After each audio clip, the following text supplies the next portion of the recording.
free-flowing Premier League weekend continues. 33 goals up to this point. Don't forget, today we still have Leicester Burnley to bring you from the KP, and tomorrow, including Manchester City's first action of the season away at Wolves. We've already seen wins, significant ones for Spurs and Brighton today, and Liverpool have now joined them.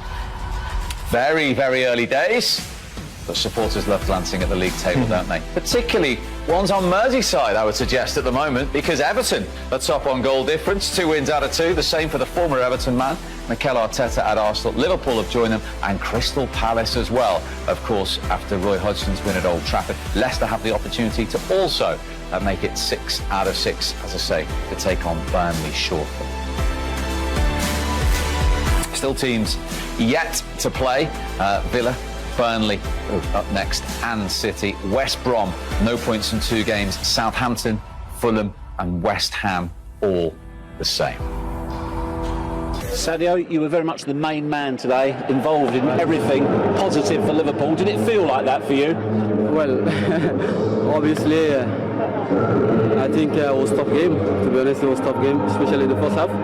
We find it very difficult to create chances, and I think when we got they got the red card, make us easier, and the second half we created also many chances, and finally we scored 2 goals. I think today we deserve to win. In your mind, was there any doubt that it was a red card? And also, how good was the ball from Jordan Henderson? Yeah, it was a great ball from him because, great player. I know him. I know that at that moment, the only choice he have to do is to put the ball, and he's very good on it. So I try to make the runs, and I find the ball in front of me. But when he make foul, I knew that it was penalty. It was red card because I even told him, my friend, it's penalty. It's red card, sorry. And then after, the referee gave him red card. So lucky for us. Of course, you made the breakthrough with a header, but the second goal, you just given the ball away, and you look really angry with yourself. Is that what gave you motivation to chase in? Yeah, sure. I think this kind of things is always is what we try in the training pitch. So when he got the ball, I know it will be difficult for him to have another option. The only option to do is shoot. So I was in front of him, and he tried to pass, and unlucky for him and make mistakes. So lucky for me, and score the second goal for my team. Of course, we've got a little look at the new boy, Thiago. How do you think he settled in for his half?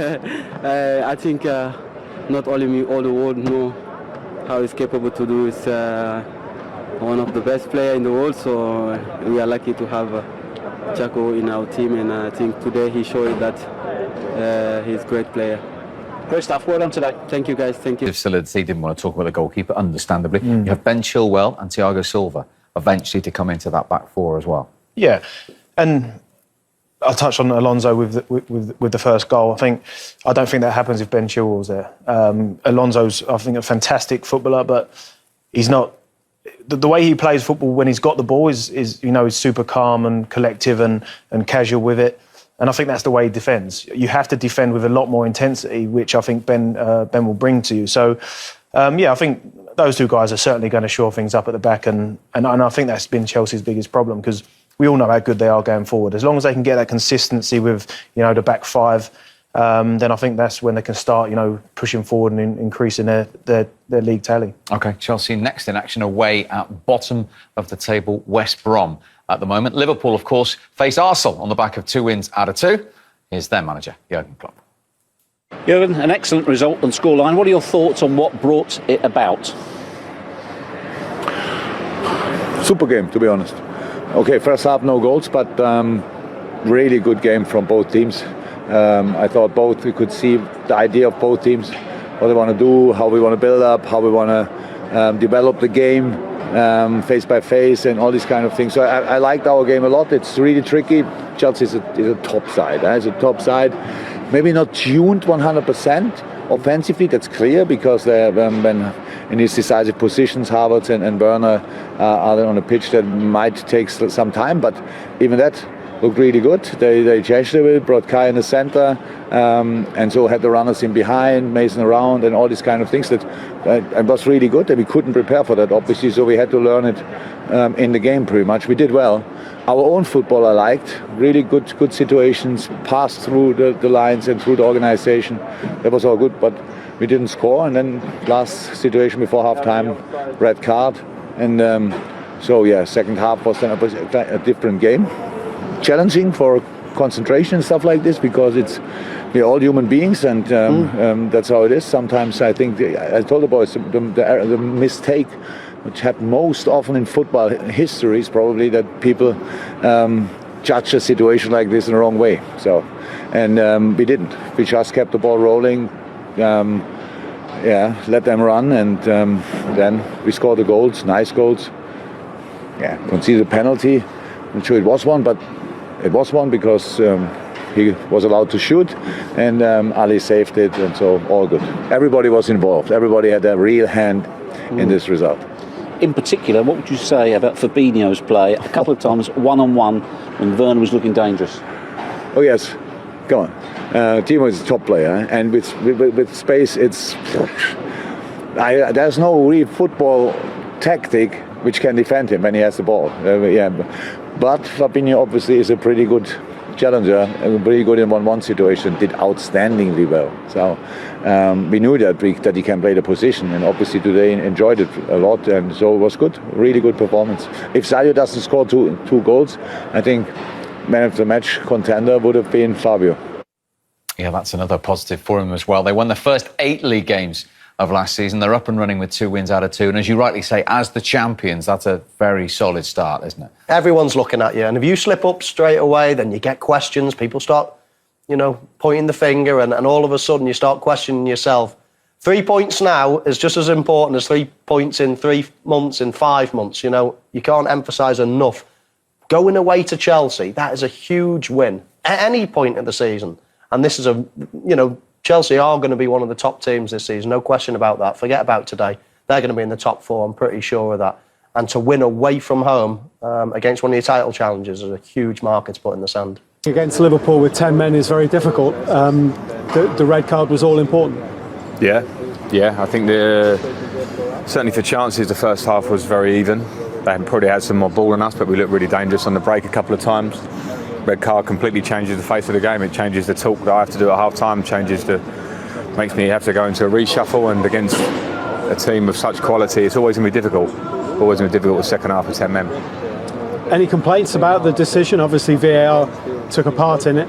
Yeah, I mean, I think it could be given or not when you consider that Kepa's coming out. If anything, I'm a bit surprised about the fact that it's a yellow card at first glance that gets changed. If it was given as a red straight away and they continue with that, I think it was somewhere in between. And then in the second half it becomes really difficult, but obviously the second goal, you can't ignore the fact that your goalkeeper's made a big error. Yeah, big mistake, clear mistake. And then when you reflect on the half, you say we're 10 men for half a game against Liverpool. Without that mistake and with the penalty, we draw the game 1-1 and actually have a couple of other little breakaway moments. So I'm actually happier in lots of ways than I was after Brighton on Monday, because Brighton was a good 3 points. An okay performance because we're still pre-season feeling here. Players having enough time to get fit. Today was a game of spirit. It was a game of character in the second half, and lots of individuals showed me loads of good things today. Obviously, Kepa has been under a lot of pressure. Edouard Mendy, we think, is coming into Chelsea from Rennes. I'm not sure if that's over the line yet, but it's close. If not, perhaps you can tell us. But have you made a decision on Kepa? Is it influenced by what you've seen today? No, and I don't want to say any more about it.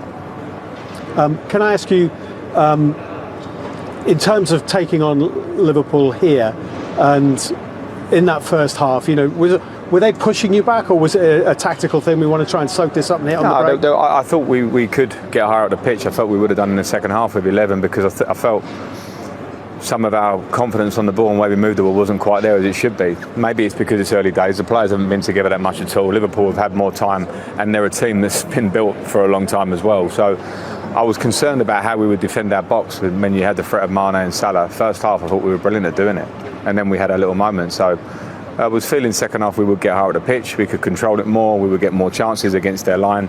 The red card obviously changed the whole course of how the game was going. Final one from me. Rudiger obviously wasn't in the squad today. You didn't have it. Tomori did well when he came on, but is there any reason why he wasn't involved? No, every week you'll probably ask me why one of the 4/5 at the minute is not in the squad. All right, thank you, Frank. Thank you. Appreciate Cheers, it. cheers. Thank you. And there you have it. He's seen a lot of individual positives today. Would you go along with that? I'm top of my head. I'm struggling to think who, but overall, I don't think the team performed bad.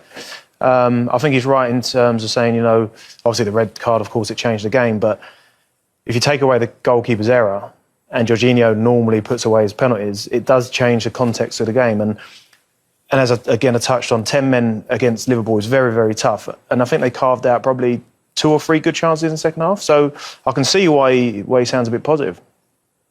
Yeah, you've got to put a positive spin on it. It's the start of the season. This team is only going to get better. As I said before the game, probably for Liverpool could be the ideal time to play Chelsea. There are a lot of new players coming in. They're going to find their feet. I wouldn't fancy playing them at the end of the season. This team has got so much individual talent. They could really be the fly in the ointment in terms of challenging the likes of Liverpool and Manchester City for the title. However, it's going to take a little bit of time for those players to gel. And Liverpool, of course, off the back of being, performing unbelievably well last season, so full of confidence. But it was 10 men against 11 is always difficult at the top level when, details are so small.